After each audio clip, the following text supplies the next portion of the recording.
অনেকটাই বাঙালির আম দুধ ভাতের মতো দেখতে, কিন্তু স্বাদে ভিন্ন। হ্যালো সবাইকে, আজ থাইল্যান্ডের একটা জনপ্রিয় রান্না শেয়ার করব।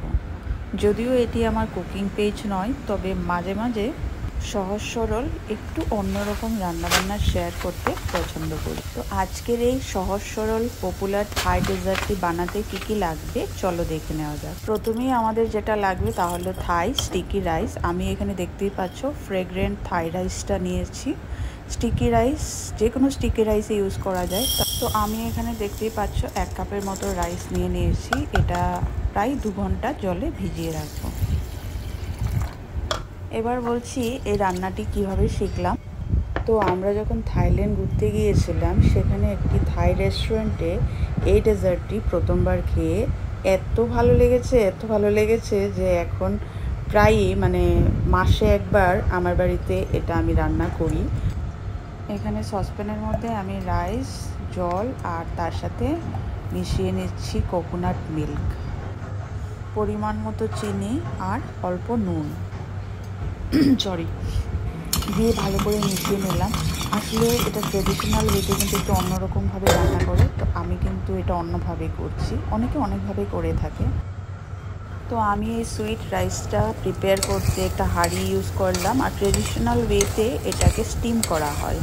তো আমার যেহেতু রাইস স্টিমার নেই, তো আমি হাঁড়িতেই এটা করে নিলাম সব একসাথে মিশিয়ে। তো আমাদের রাইস কিন্তু একদম রেডি। এবার হলো ম্যাঙ্গো কাটা। আর এই হলো ল্যাংড়া আমটা দেখতে কিন্তু খুব মিষ্টি হবে বলে মনে হচ্ছে না, তবে কিন্তু খুবই মিষ্টি ছিল। অলরেডি আমরা একটা খেয়েছি।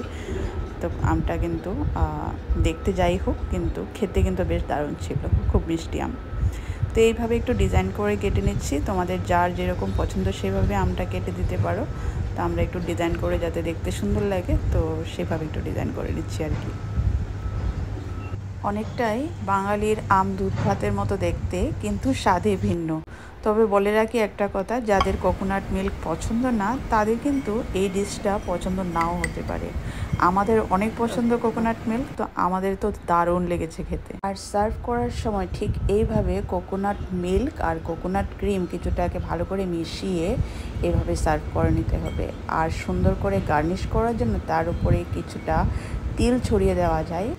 আমাদের কিন্তু এই ডেজার্টটা দারুণ লাগে খেতে। তোমরা কে কে এই ডেজার্টটা ট্রাই করেছো অবশ্যই জানিও, আর যারা খাওনি এখনও একবার অবশ্যই ট্রাই করতে পারো।